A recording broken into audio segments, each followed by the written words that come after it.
Bonsoir, bonsoir à tous. Vous savez depuis hier que la 23e journée a déjà débuté avec deux matchs de résultats très importants dans la course au titre. En effet, Marseille, Monaco et Metz n'ont tous trois pris qu'un seul point hier soir.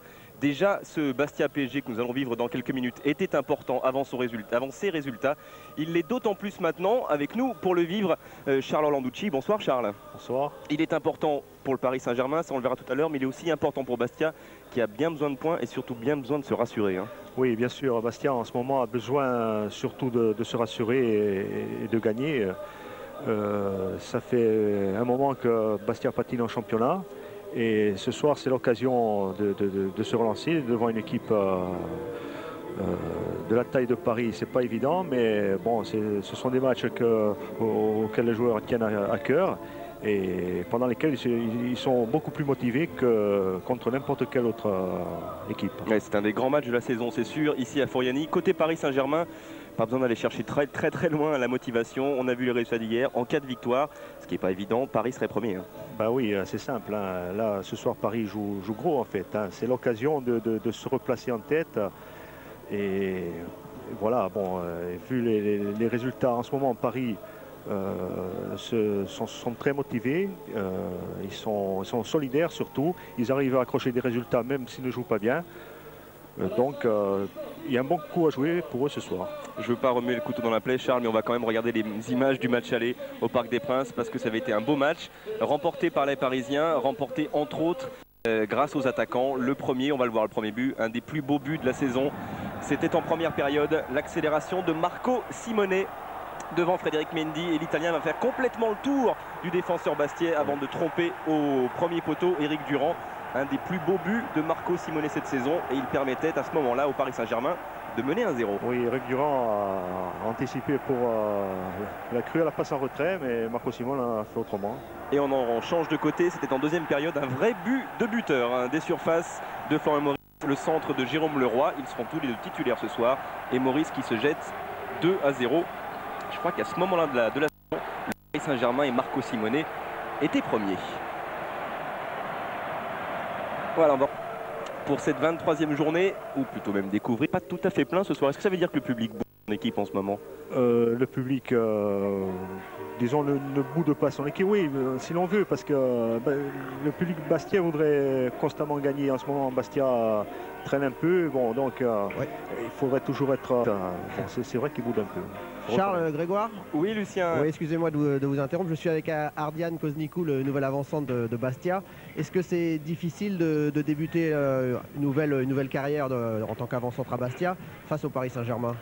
Oui, c'est normal. Après 4 mois qu'on quitte de Havre, mais je suis très content comme ça. Donc je suis encore une fois d'un championnat très fort en Europe. En plus, premier match contre Paris, c'est peut-être encore mieux pour moi parce que s'il y a un petit club comme ça, je te donne le maximum contre Paris. Nous sommes tous mobilisés, donc cette semaine, de travailler très bien. Comme ça, on verra ce soir ce qui se passe avec Paris. Ok, bon match. Merci.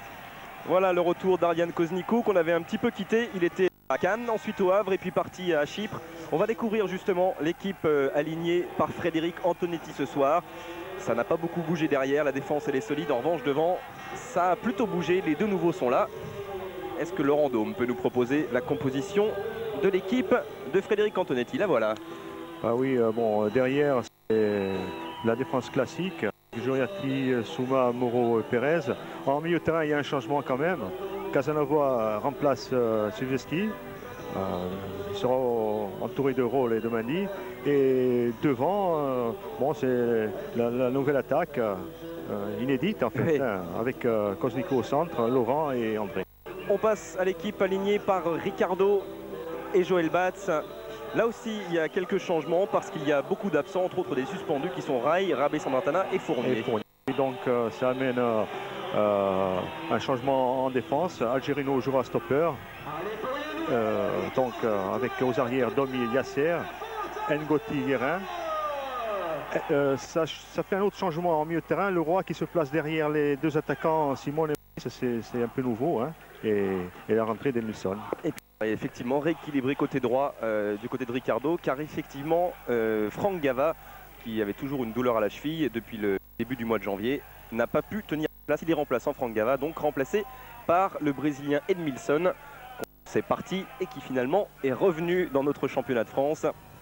Il va jouer son 7e match simplement comme titulaire. Dans quelques secondes, le coup d'envoi donné par Monsieur Vessière. Et c'est parti avec le coup d'envoi donné par Pierre Laurent et Ardian Koznikou pour les Bastiais qui sont à la recherche de points et surtout de confiance. Parce que ça fait un petit moment maintenant que les joueurs de Frédéric Antonetti n'ont pas gagné. Ça remonte en championnat au mois de décembre. Et les Parisiens, eux, essayent de poser le jeu. Grégoire? Oui, Lucien. Oui, un petit mot sur Bruno Ngotti qui porte une attelle plâtre au bras gauche. C'est pour vous dire que M. Ben Chabat, un des 2 arbitres assistants de M. Vessière ce soir, lui a demandé de faire attention dans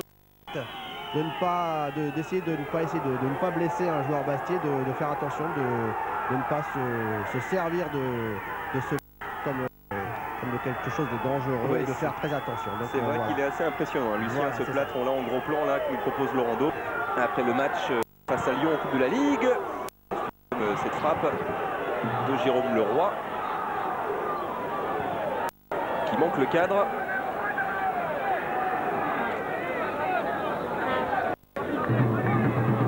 Le voilà dans un rôle un peu inhabituel pour lui. Ça dégage tout de suite. Guérin Maurice, un peu d'espace pour Francis Liasser face à Jourietti. C'est repoussé par Souma et la frappe dans la foulée de Florian Maurice. On peut presque parler de première occasion pour le Paris Saint-Germain, même si la frappe de l'ancien Lyonnais manque le cadre. Oui, c'est vrai qu'une frappe de ce genre peut être bien reprise et c'est dommage, elle monte. C'est vrai que c'est Laurent Casanova qui a pris la place de Sierczewski ce soir. Et Sébastien Pérez, lui aussi, a une bonne frappe. Il va tenter sa chance. Elle était pure, elle était pratiquement cadrée, mais quelques centimètres au-dessus de la transversale de Revaux.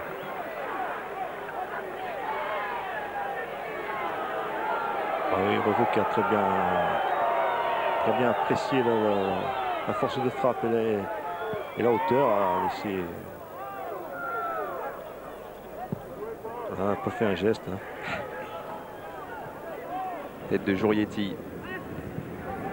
Il récupère beaucoup de ballons en ce moment en milieu de terrain. Vincent Guérin, là il a été stoppé. L'avantage laissé à Morley Souma et à Koznikou qui choisit Jourietti côté gauche. Cyril Roll.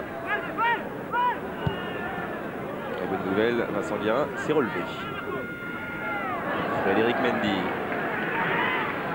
Casanova. Repris par ce tacle de Jérôme Leroy. Ngotti, l'accélération de Leroy, et Domi est parti côté gauche, il est servi.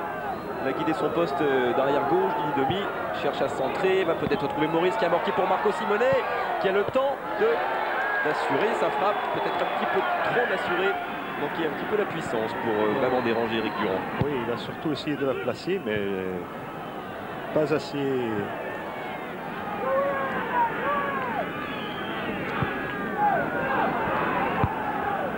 C'est fort sans doute, il aime bien, c'est vrai, enrouler et prendre son temps pour assurer la précision dans ses frappes. Marco Simonet, Pierre-André, épaule contre épaule avec Algerino, mais coup de sifflet de Monsieur Vessière, le drapeau s'était levé, le moment de la touche pour une position de hors-jeu. Voilà, il prend son temps.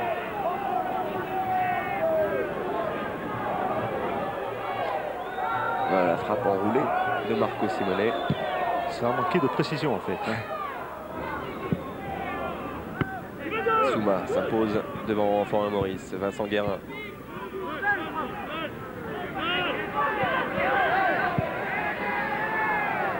On essaie de déclencher le pressing côté attaquant du Paris Saint-Germain, Edmilson, Maurice et Simonet. Ça permet parfois de récupérer le ballon un peu plus rapidement, ballon qui n'est pas sorti de l'aire de jeu dans les pieds d'Edmilson, s'enfant en retrait vers Florian Maurice. Marco Simonet, il est passé devant. Oh, il était passé devant Frédéric Mendy et sa frappe dans la foulée, j'ai l'impression, où trouve l'arête du poteau ou le petit filet.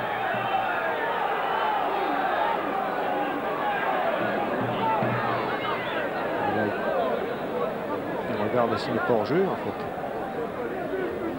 Et semble-t-il, il ne l'était pas, même si on a vu Frédéric Mendy faire des grands signes à l'arbitre assistant.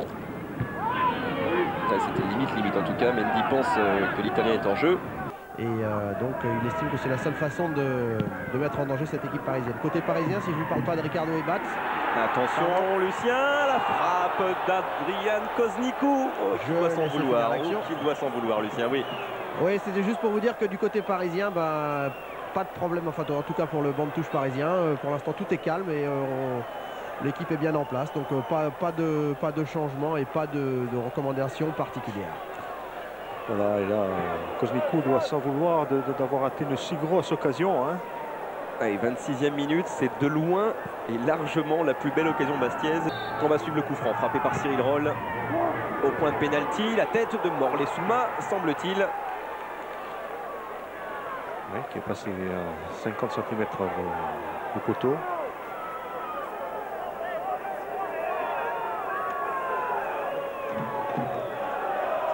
C'était Sébastien Pérez. Voilà, M. Messière qui continue à parler. Le mur est à 9 mètres. Peut-être passer par-dessus la défense pour changer.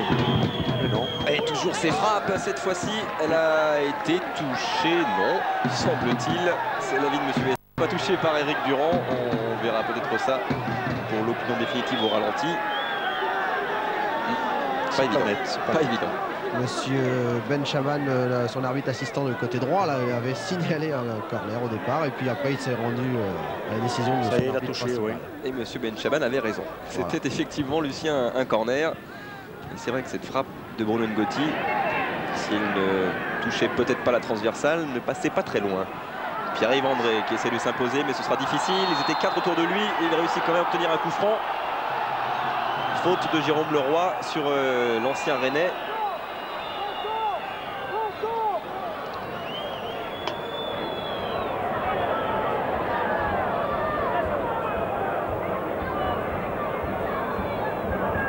Ça se passe pour l'instant avec un grand sourire. On a décidé de mettre un mur, mini-mur entre guillemets, côté parisien, face au coup franc de Cyril Roll, qui lui aussi est assez adroit dans cet exercice. Il va chercher sur la ligne des 6 mètres. Pérez, repoussé par Liasser, une nouvelle frappe et l'ouverture du score. Signé Pierre Laurent, son premier match de championnat devant son public de Bastia depuis son retour de Leeds. Et il déchaîne Fouriani, 36e minute de jeu, grâce à Pierre Laurent. Bastia mène 1-0. Là,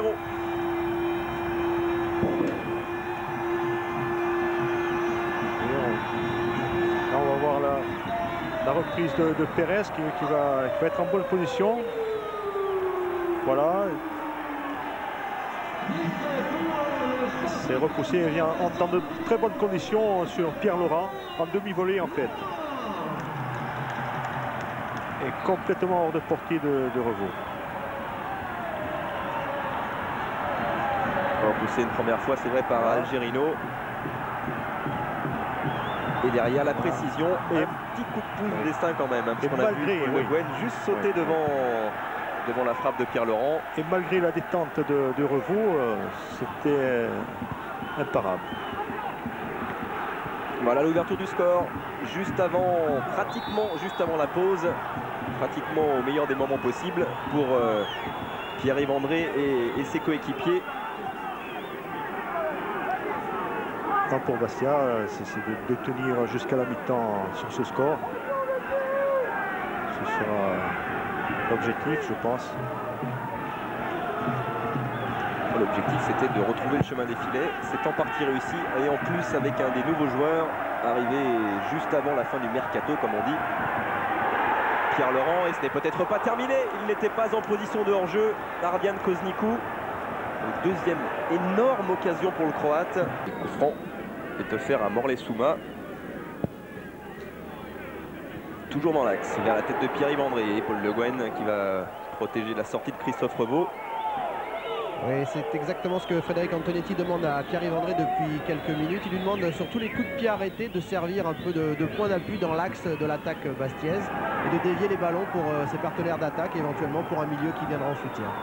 C'est vrai que c'est là, Lucien, qu'on a senti des flottements parisiens en première période dans l'axe. Oui, et chaque fois qu'il y a une balle comme ça, les Parisiens sont gênés. Jérôme Leroy. Il s'approche, a été sans doute tenté un instant par la frappe. Et à l'arrivée, c'est une relance bastiaise, pas pour très longtemps. Guérin récupéré pour Paris Saint-Germain, Ngoti. Chercher Wilson, la tête de Jurietti. Et on continue à jouer. Voilà, c'est terminé pour la première période. Le sifflet de Monsieur Vessière. Et pour l'instant, ce sont les Bastiais de Frédéric Antonetti qui mènent 1-0. L'ouverture du score à la 36e minute, signé Pierre Laurent. On va rester évidemment à Fouriani et avec Lucien Abila. Oui, avec Paul, capitaine d'un soir, puisque Ray est absent. Paul, votre équipe est menée 1-0 à la mi-temps. On a eu l'impression que le début de match s'est plutôt bien passé pour votre équipe et puis qu'au fur et à mesure de la rencontre, les Bastiais ont pris l'emprise. C'est vrai, on a eu la même impression sur le terrain. On avait bien débuté, on s'était créé quelques situations dangereuses devant leur but. Mais à l'issue de plusieurs coups francs, ils ont réussi à ouvrir le score. Mais sur le but de la première mi-temps, je crois qu'on peut revenir.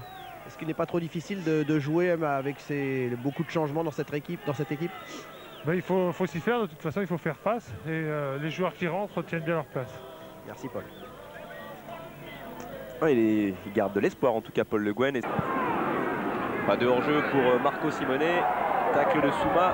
Et l'Italien va quand même récupérer le bénéfice de ce ballon. Edmilson devant lui, une seule solution dans la surface de réparation, elle est pour Florian Maurice qui a devancé la sortie d'Éric Durand. Pas de hors-jeu et un gros frisson dans les travées de Fouriani. Il faut plus de solidarité du côté parisien. Et Monsieur Vessière lui laisse l'avantage car le ballon est toujours Bastiais. Après cette faute sur Frédéric Mendy, qui est à nouveau debout, c'est lui qui vient de toucher ce ballon. Dans la surface de réparation, nouvelle accélération, centre en retrait et il est repoussé par Domi. Et Koznikou était encore une fois idéalement placé pour réceptionner et exploiter ce centre en retrait. Et se méfier de la contre-attaque, il n'est pas hors jeu. Marco Simone, mais il a déjà trouvé Frédéric Mendy sur sa course. Voilà, les Bastiais restent quand même dangereux.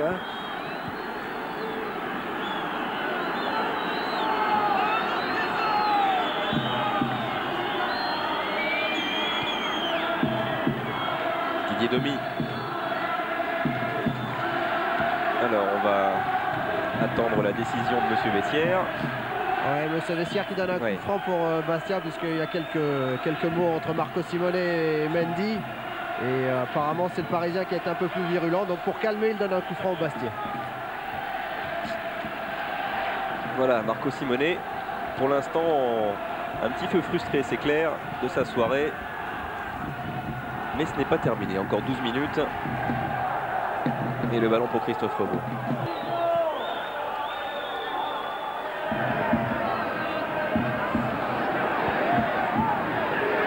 Mendy dans l'axe. Et Koznikou qui manque son dernier contrôle, entre guillemets. Il a essayé d'emmener ce ballon avec son pied gauche.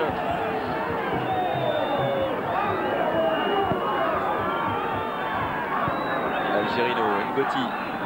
Les 3 dernières minutes. Et toujours Bastia qui mène à 0. Et pour l'instant, le Paris Saint-Germain qui aurait pu espérer se retrouver en tête du championnat de France ce soir et passer devant le leader messin, reste à la seconde place. Bon, les Parisiens n'arrivent plus à trouver de solution. Ils ont tout essayé.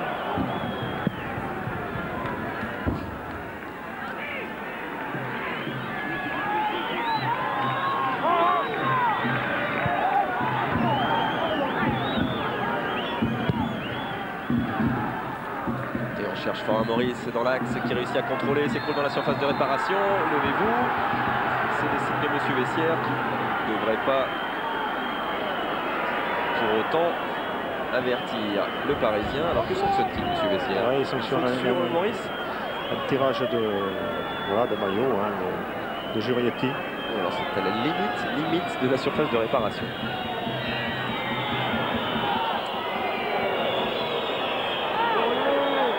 88e minute, et j'ai l'impression que Ricardo n'a pas trop envie de regarder ce qui va se passer, car c'est peut-être la dernière chance pour les Parisiens d'égaliser à la limite de la surface de réparation. Florian Maurice face au mur Bastiais, c'est Paul Le Guen qui prend sa chance et c'est capté par Éric Durand qui se couche bien. Sans doute l'occasion parisienne la plus nette. mais en fait qui n'est pas une occasion qui n'est pas exploitée. Le tir n'est pas parfait. Voilà, il n'est même pas contré ce tir. Hein. Voilà. Et il a la chance pour Émeric Desrands qu'il ne soit pas détourné par les jambes bastiaises dans le mur.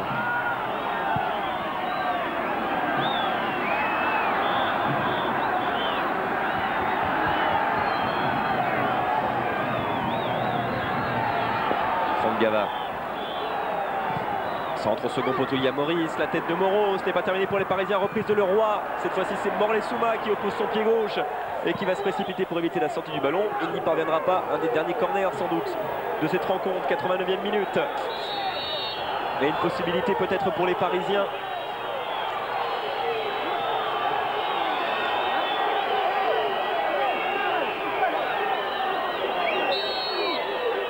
Toujours Paul Le Guen et son pied gauche.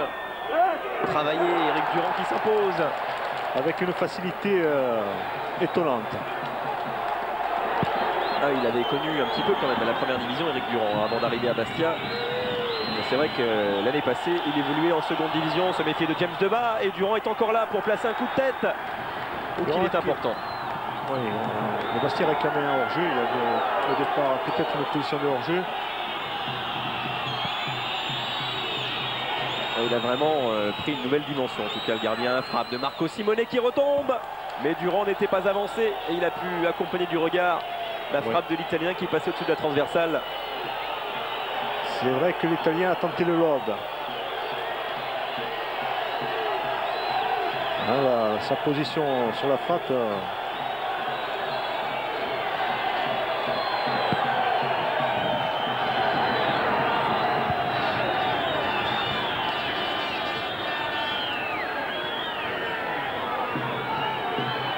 Koznikou. Là aussi c'est important d'avoir des joueurs dans l'effectif capables de mettre le pied sur le ballon, comme on dit, d'aller rechercher les espaces en fin de rencontre. Déjà une minute d'arrêt de jeu et toujours cet avantage pour les Bastiais. Serchevski. Mamadou Faye. On attend le coup de sifflet de Monsieur Bessières. Il va quand même accélérer Mamadou Faye. Bonne ouverture côté gauche. Et il y a Koznikou qui attend la surface de réparation, tout comme Faye qui a fait l'effort. Koznikou et qui marque. Le 2-0. C'est terminé définitivement. Les bras dans les cieux pour Frédéric Antonetti. Le premier but d'Adrian Koznikou sous ses nouvelles couleurs bastiaises à la 91e minute de cette rencontre. 2-0 pour Bastia. C'est semble-t-il et c'est même sûrement terminé pour Paris.